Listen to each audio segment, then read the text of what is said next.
Hello everyone. Today I've got 3 horror books that are going to blow your mind.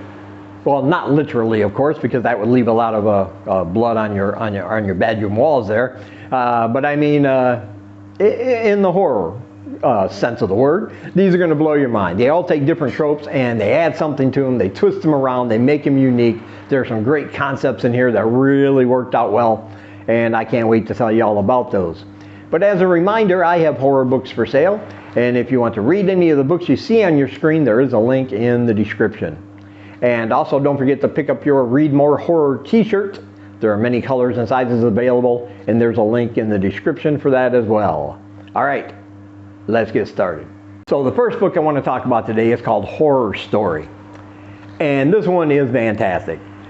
It's about a guy, and he reluctantly goes back to his hometown for his fraternal twin sister's wedding. But he doesn't want to. He's manipulated into going by his older sister. She RSVP'd for him. She kind of told everybody he was going to be there, even though he hasn't been back since he left when he was a teenager. And so she kind of guilts him and prods him into going back with her because he doesn't want to look like the grade A asshole by missing his twin sister's wedding. So he reluctantly goes. The wedding takes place, and in between the wedding and the reception, he goes to his sister, his older sister, and his brother-in-law's car. He opens the trunk for something, and inside he sees the mutilated, bloody body of the priest that performed the ceremony just then. And he freaks out a little bit. He is no stranger to the law in this town, so when he calls the police, they kind of eye him with suspicion. They actually take him down to the station and try to tell him he's going to be spending a long time in prison if he don't confess and all this stuff, but he didn't do anything.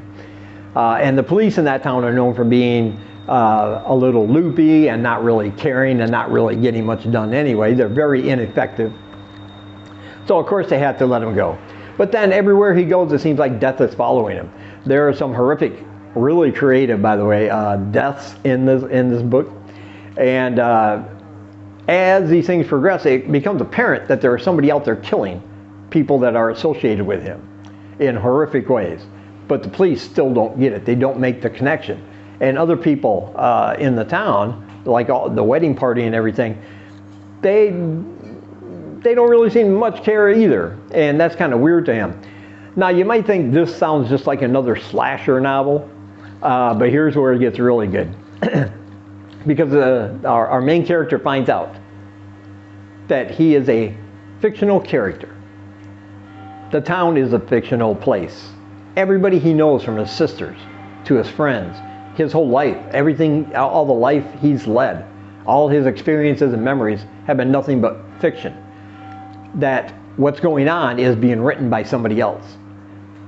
And when he meets the author that's actually writing the book that we're reading, we find out it is a horror story within a horror story. And this fictional character is going to meet the man who created him because he doesn't want to die. However, as the saying goes, but wait, there's more. Then we find out that this author is not really writing the book. The book seems to be writing itself, and neither of them have any idea what to do. And then we realize that this author might not be the actual author. There might be another author who's actually writing about this author, while this author is writing the horror book that we are reading. I'm telling you, mind blown, right? I told you it was mind blowing. This is a very meta book. This author does a great job at satirizing things like authors and publishing and even readers. And some of the things he points the finger at are like inconsistencies and plot holes within horror books, you know, where the protagonist gets out of a certain situation that would have normally killed anybody in real life. And yet, while we're reading this horror book, which is set within a horror book, which might be set within another horror book, he's using these plot holes and these inconsistencies in his writing, intentionally, I might add, to show us what he's talking about when he's using it satirically, I guess you can say. It's very weird, very out there, very meta, but it's also a damn fine slasher story. It's got a lot of blood, some like I said, some fantastic kills. And I absolutely love that concept of a story within a story. And the way we find out about it is just amazing. Nobody believes this character, of course, because who's going to believe that they're a fictional character in a horror story? It's just great. I absolutely loved it. I highly recommend it. And there is a link down below where you can purchase your copy. And next we have the Ouija Man. Ooh, this one is a creep fest. This one sneaks up on you. It grabs your attention right away. It takes you along on a very dark, bleak, foggy ride. And this is a great combination of folk horror. It's got some Irish fairy folk legend in there, along with some supernatural horror. And it's about an author who's taking a vacation in a small Irish town. He's got a cabin in the woods. And the first night there, he goes to a pub to get something to eat. And he meets some locals, rough and tumble locals. And after a few drinks, they decide to go play with a Ouija board. Now this Ouija board is antique. It's been in that pub for at least 100 years. It has a bad history attached to it, but they've been drinking. Let's play with it. And yeah, you already know that's a bad idea. And they unleash something from that Ouija board session. Now, the thing I like about this is that this author doesn't go to theatrics with the Ouija board. Like, it doesn't set itself on fire. It doesn't slam itself against the wall. The planchette doesn't start moving by itself. It's very subtle and low-key, but we know that, and that's what makes it creepy, because we know that there was a name that got spelled out that scared the locals. All these rough and tumble locals, they got scared and they left before they could close the session. And the author, he tries to do his best, but they've unleashed something. And the legend of this spirit they've unleashed is that in the 30s, this man set his house on fire with himself and his family inside, including his wife and children, and they all perished in the fire. And everybody in that small community doesn't want to hear his name. He got a very bad reputation. People are scared. People are still fearful. But then this author starts seeing things. In the fog, he sees glowing eyes. He sees a man standing in the shadows in the corner of his room when he wakes up at night. He starts having these horrible visions and nightmares. He starts seeing children that look very real as they're playing, yet when he approaches them, it's like he's not even there, and they go skipping off and laughing and giggling.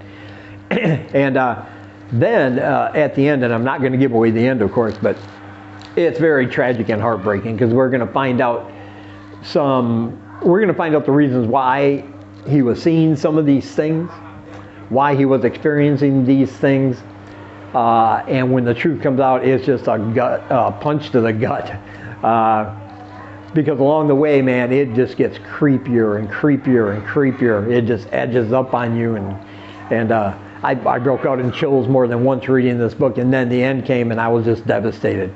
It's a very effective, well-told horror story, and of course I highly, highly recommend it. And again, I will leave a link down below where you can pick up your copy in the description. And next we have The Third Hunter.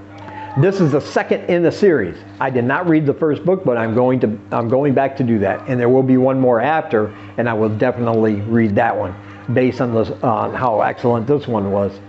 And this is basically about a group of witches who live in the same homes next to each other, and they have for generation after generation.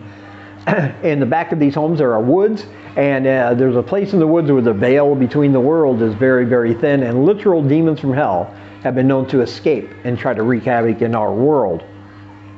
Well, on the events of the first book, which this author does a great job of recapping for us so we're not completely lost in the second one, we'll know exactly what happened. There was a massacre, and so now there's only 2 witches left to defend the town and the world from demonic forces.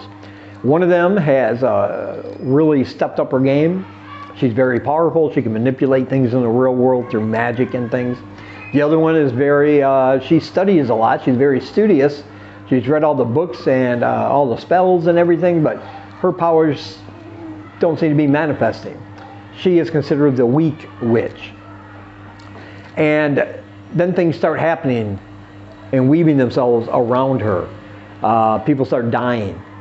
People start disappearing. And the thing is, she has a connection to all these people. And she knows, because they did not kill that third demon in the first book, she knows that that demon is back. and trying to break her down mentally, because if the demon can break her down mentally, he can possess her, and which would give him so much power that he would be basically unstoppable and be able to perform evil throughout the world. And so he's manipulating her using different people, including a little girl who has been missing in this town for 2 years since the events of the first book. And she comes back, but she is not the same. She is possessed by this demon, and she is a little monster, a little killing machine. She is evil. She is brutal, and she is tormenting this weaker witch, trying to break her down. And there's nothing they can do about it without killing the little girl. How do they get to the demon without hurting this little girl, which they don't want to do, because it's not her fault. There's a section in this book where this weak witch gets manipulated. And I'm just going to say this. When you're reading this, wait until you get to see the washerwoman. You'll know what that means when you're reading. Trust me, this is a very evil, very horrifying character. She lives in the woods, and she also has a group of feral children almost, which they're all something else, but they act like feral children that are at her command. And she is going to play a big role in what happens during this book. And she is a very evil old hag and a very frightening figure. Yeah, you're going to have to read about her to find out. But I really dug that character because she was so evil and so vicious, and manipulated this witch and put her life in danger and the life of everybody else. I just absolutely loved it. This is an excellent book that takes witches and demons and feral children and demon-possessed murderous children, and just happily leads us along down this story. And it was fantastic. I absolutely loved it. And again, there is a link down below where you can pick up your copy through Amazon. And as always, I want to say thank you for taking some of your time and spending it here with me. And until we meet again, keep reading spooky, my friends.